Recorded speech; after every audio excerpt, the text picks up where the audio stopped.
So Friday we started the loan amortization project, and today you should be finishing it.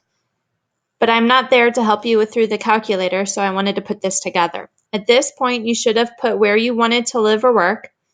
You should also have put the equivalent income in the city you're moving to. Now, I just kept Wadsworth, which is equivalent to Brunswick, so that's why I put a 0% decrease and a 0% increase. However, if you chose a different city, make sure you put that city's equivalent income in there, and whether it was a decrease or an increase, put in the correct percentage. In this chart, you should have already linked the word car to the website where you found your car. So this is the car I picked.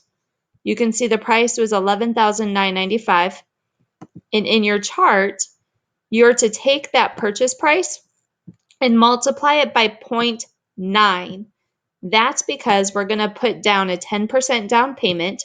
So my loan total was $10,795.50.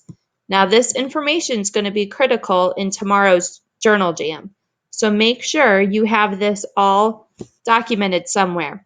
Now I have given you the APRs, so you don't need to worry about that. Remember, that's annual percentage rate. That's your interest and some other fees. We're going to go with a 5-year term for the car, 30-year term for the house, and 10-year for school. That's pretty standard. I did the same thing with house. I found the house that I was going to consider. I took the purchase price, $192,400. I multiplied it by 0.8 because I'm going to do a 20% down payment. So then the loan amount is $153,920. Now, realistically speaking here, students, you're going to have taxes in there, you're going to have escrow fees, you're going to have all kinds of other charges. And a 20% down payment is pretty hard to come by. If you think about that, that would be almost $40,000. But this is just the standard number. And it's just easy with us to work with for the purposes of this project. But expect it to always be a lot higher than that. For the school loan, you were to pick the school that you chose in your career research project and look at the average student debt upon graduation. So I just chose University of Akron, and the average student debt from University of Akron is $22,096. So those are the 3 loan amounts that I'm going to be using for this project. And I went ahead, I'm going to bold those here, and I have my notes to help me with my journal entry tomorrow. So what you're going to do today is step 2. Step 2 provides you the calculators right across the top. So this first calculator here will be used for the car, the next one for the house, and the last one for the school loan. They're all provided at bankrate.com. Great calculators, but all different purposes. Now, because we're doing 5-year, 30-year, and 10-year, I've already given you the total number of payments. So over 5 years, you'll make 60 payments. Over 30 years, you'll make 360 payments. And over 10 years, you'll make 120. But what we need to figure out is the monthly payment amount, how much we're paying for interest, and what's our total debt.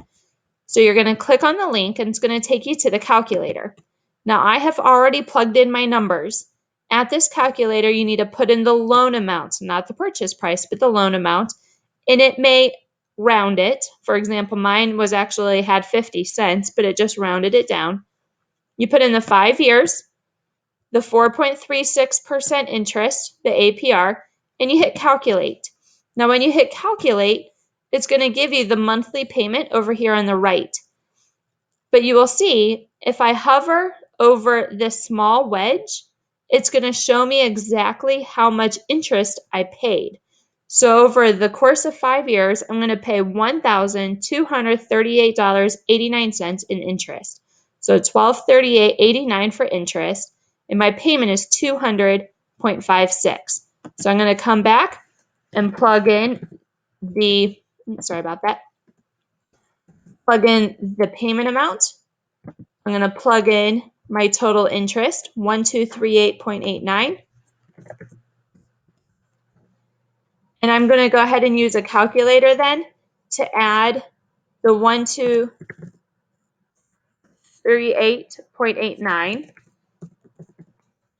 plus my original loan amount, which was $10,795.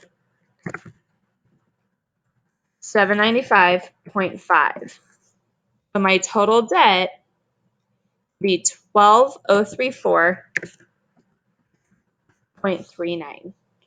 So that's the total debt for the car. You're going to do the same thing for the house. So I can see here with my numbers, this time you actually put in the purchase price. So I clicked on the calculator for house. I put in the purchase price of the home with 20% down payment over 30 years at 4.38%. I'll hit calculate. And it will give me my estimated monthly payment. Now remember, you have taxes and insurance and everything else added on top of that. So I'm going to put $768.95 for the payment.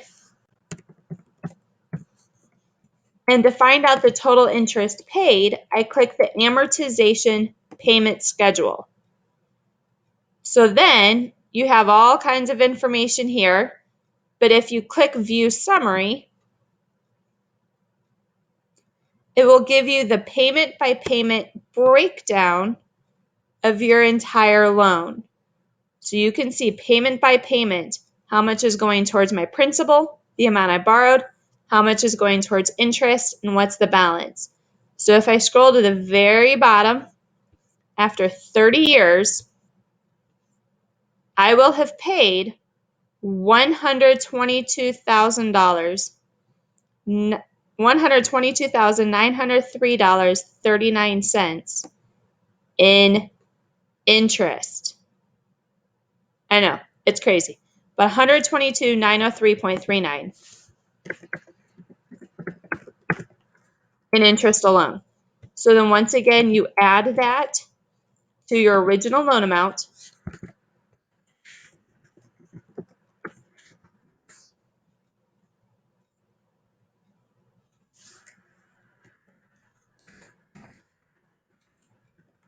Just plugging in the numbers.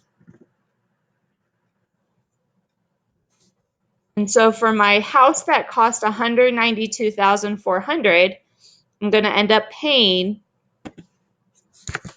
$276,823.39.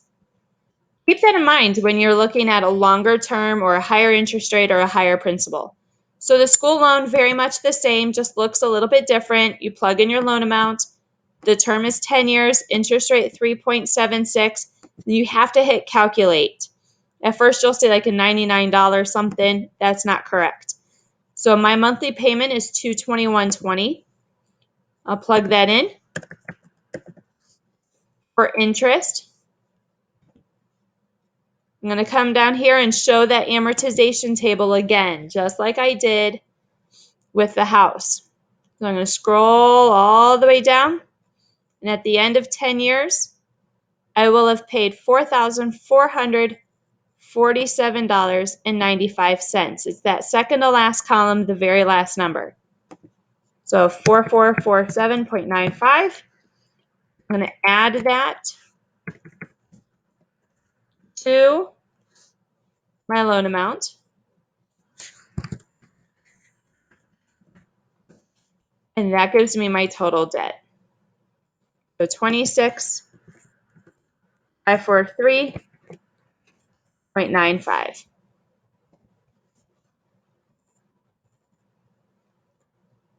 So overall, what you're doing here, figuring out your total monthly payment, remember that's what you're going to pay every single month. So it shouldn't be anywhere close to your total debt. It shouldn't be anywhere close to your loan amount. It's just the portion you're going to pay each month. The total interest paid is for the life of the loan, and your total debt, of course, must be higher than your original loan amounts. So make sure you double check your numbers for some common sense.